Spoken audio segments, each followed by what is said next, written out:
Hola a todos, mis queridos y amados mazapanes y mazapanas.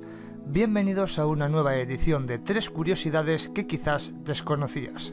En este caso, hablaremos de animales. Primera curiosidad. ¿Es cierto eso que dicen de que los camellos almacenan el agua en sus jorobas? Aunque mejor que jorobas, sería más acertado decir jibas. Lo primero es diferenciar al camello, con 2 jorobas, y el dromedario que posee solamente una. Pero lo importante no es el número, sino su función. Ambas especies han evolucionado en entornos desérticos o semidesérticos y se han adaptado asombrosamente a los cambios de temperatura extremos y a la falta de agua. ¿Cómo? Pues almacenando la mayor cantidad posible de agua y minimizando su pérdida. Aunque necesitan muy poca agua porque su dieta regular incluye hierbas y plantas ricas en humedad, en caso de necesidad pueden beber unos 100 litros de agua en apenas 10 minutos y almacenarla. ¿Y lo hacen en la joroba como siempre hemos creído? No, lo hacen en el torrente sanguíneo. Así es, aunque la creencia de que almacenan agua en las jorobas está muy extendida, no es cierta. En las jorobas acumulan su tejido graso como depósito alimenticio, lo concentran ahí y no lo distribuyen por todo el cuerpo como hacen otros animales. ¿Y esto por qué? Por varias razones. La joroba, situada en el lomo del animal, es un gran depósito de grasa que actúa como aislante o escudo frente a los rayos solares, principalmente del fuerte sol del mediodía que cae sobre la figura del camélido. Si la grasa de la joroba estuviese repartida proporcionalmente en todo el cuerpo, le sería muy difícil evitar la sudoración y por lo tanto la pérdida de agua. Y todo su metabolismo está enfocado en ese sentido. Estos animales tienen una tolerancia de unos 6 grados centígrados en su temperatura corporal, lo que significa que no transpiran hasta que alcanzan los 41 grados, temperatura que pueden mantener sin molestias. Y cuando sudan, lo hacen por el reducido espacio corporal de la joroba. Pueden soportar una deshidratación severa que suponga una pérdida de peso del 25 al 40% de su masa corporal. Por ello, cuando un camello usa la grasa de su joroba para su subsistencia, esta mengua y se presenta flácida, llegando a colgar lateralmente. Pero, ¿cómo acumulan agua en el torrente sanguíneo? Acumular tanta agua causaría problemas osmóticos muy graves a otros animales, pero el camello puede hacerlo porque su estómago y sus intestinos la absorben de forma muy lenta, favoreciendo el equilibrio. Su plasma sanguíneo aumenta su proporción de agua y sus glóbulos rojos se hinchan hasta un 240% de su tamaño normal sin romperse. Pero esto no es todo. Sus riñones son capaces de concentrar considerablemente su orina para evitar pérdida de agua, llegando a espesarla tanto como si fuese un jarabe. Incluso, cuando el calor es extremo, el camello prescinde de sus riñones y envía el material de desecho por su sistema digestivo, eliminándolo por sus defecaciones secas, evitando orinar casi por completo.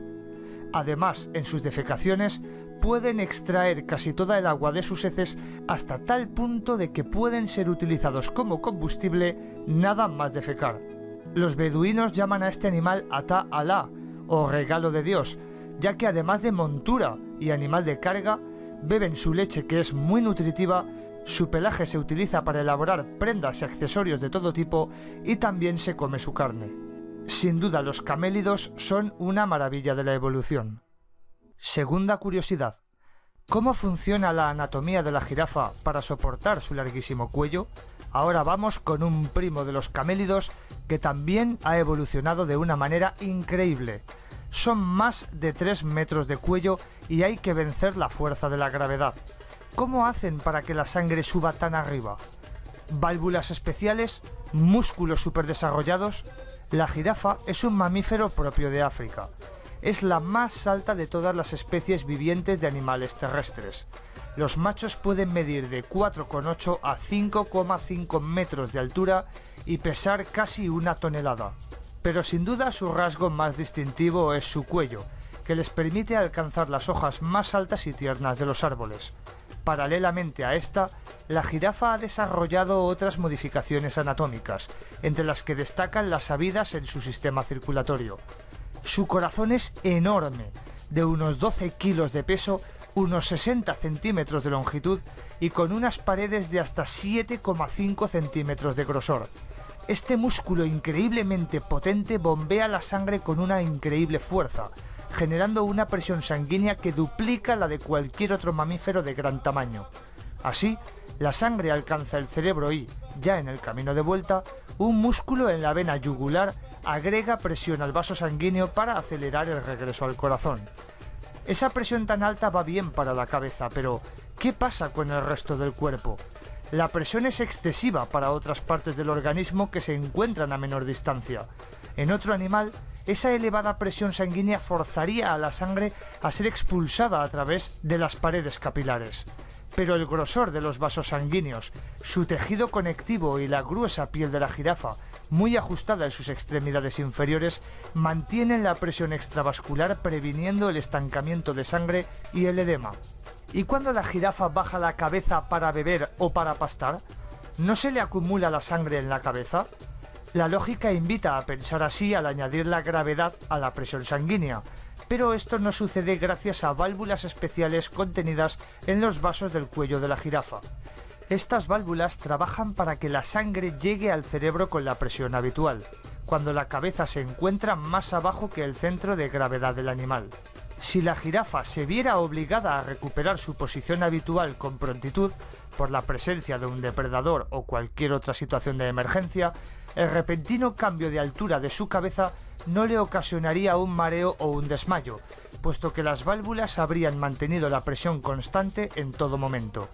De esta manera, la increíble evolución de este animal ha hecho que la jirafa pueda elevar su cabeza desde el nivel del suelo hasta unos 5 metros de altura o superior en apenas un par de segundos sin sufrir el más mínimo malestar o problema de circulación.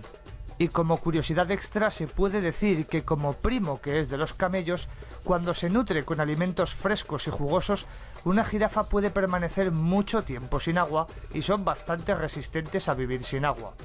También que la estructura ósea del cuello no difiere de la de otros mamíferos. No tiene vértebras extras, aunque eso sí, son muchísimo más alargadas que las nuestras. Tercera curiosidad. ¿Por qué las cebras tienen ese pelaje?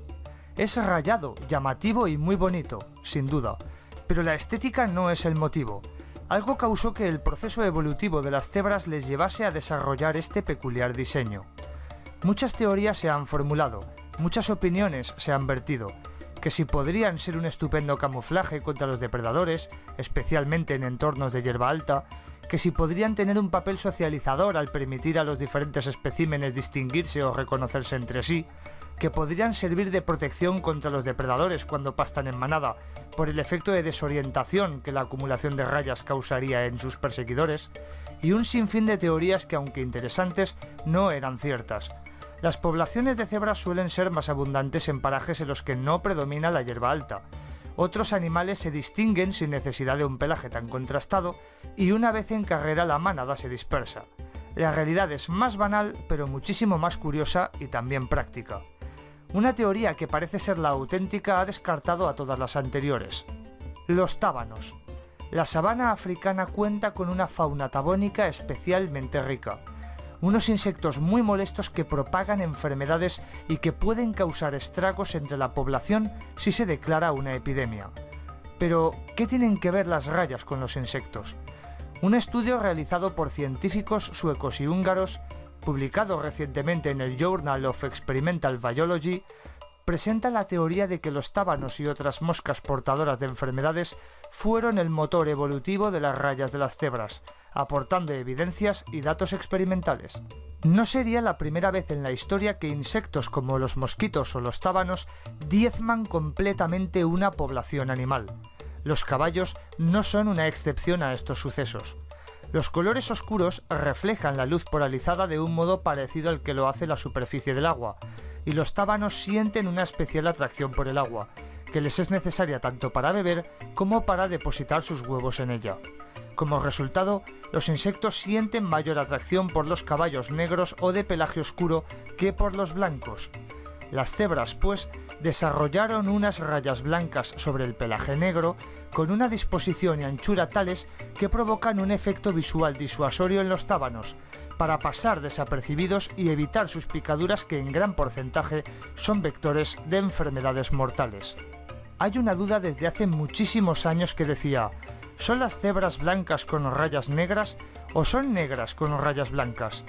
Con esta teoría, que parece ser cierta, se responde dicha pregunta.